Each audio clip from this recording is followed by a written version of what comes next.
بسم اللہ الرحمن الرحیم۔ السلام علیکم ورحمۃ اللہ۔ آپ سب کو AH.official کی طرف سے خوش آمدید کہتے ہیں۔ امید کرتے ہیں کہ آپ خیریت سے ہوں گے۔ آپ ویورز کو درخواست کرتے ہیں کہ چینل کو سبسکرائب اور ویڈیو کو لائک کریں۔ شکریہ۔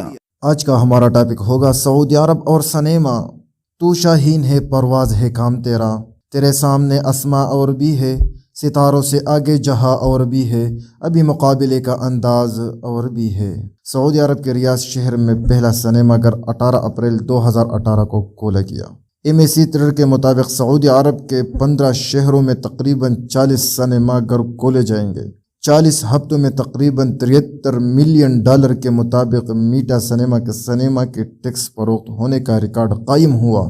اور گزشتہ ماہ جدہ میں 15 دن کے وقفے سے 2 بڑے میوزیکل کنسرٹ ہوئے، جس میں سعودی عرب کے مرد و خواتین بغیر کسی قسم کی SOPs کے ناچ گانے کے مخلوط پروگرام میں شریک رہے۔ سعودی عرب حکومت کی کتنی بڑی بدبختی ہے کہ سعودی عرب کے سرزمین پیغمبروں، انبیاء کرام، صحابہ کرام اور اسلامی ثقافت اور ورثے کی دھرتی ہے۔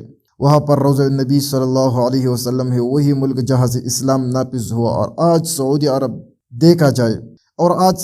دیکھا جائے تو وہاں پر فحاشی، سود، حرام، زنا، بدکاری، سنیما گھر، ناچ گانا، اسرائیلی زمینی اڈے، اسرائیل کے ہوائی اڈے، اور سب سے پرخطر اور دل دہلانی دینے والی بات یہ ہے کہ وہی سعودی عرب آج مسلمانوں کا سب سے بڑا دشمن، مسلمانوں کا خون بہانے والا، اسی وقت دنیا میں سب سے بڑا دہشت گرد کے ساتھ ہاتھ ملا کر، کندھے سے کندھا ملا کر بیٹھا ہوا ہے۔ افسوس صدا افسوس کے شاہین نہ بنا تو، دیکھے نہ تیرے آنکھوں نے فطرت کے اشارات۔ اگر ہم غور کریں اس بات پر کہ اس وقت میرے حساب کے مطابق عمرے اور حج سے سعودی عرب کی حکومت کو 30 سے 40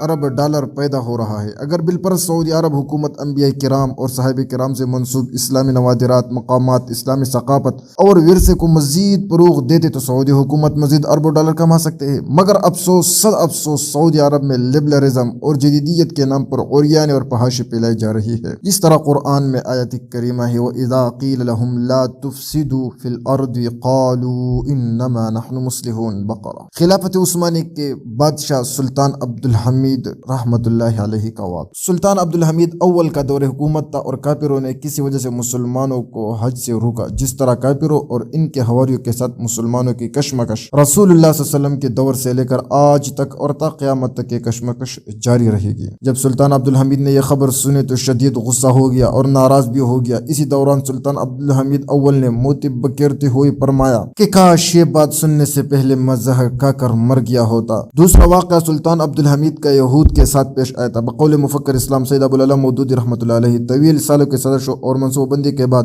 1901 عیسوی میں ہرتزل نے سلطان عبدالحمید خان سلطان ترکی کو باقاعدہ پیغام بھیجوایا کہ یہودی ترکی کے تمام قرضے ادا کرنے کو تیار ہے، آپ فلسطین کو یہودیوں کا قومی وطن بنانے کی اجازت دے دے۔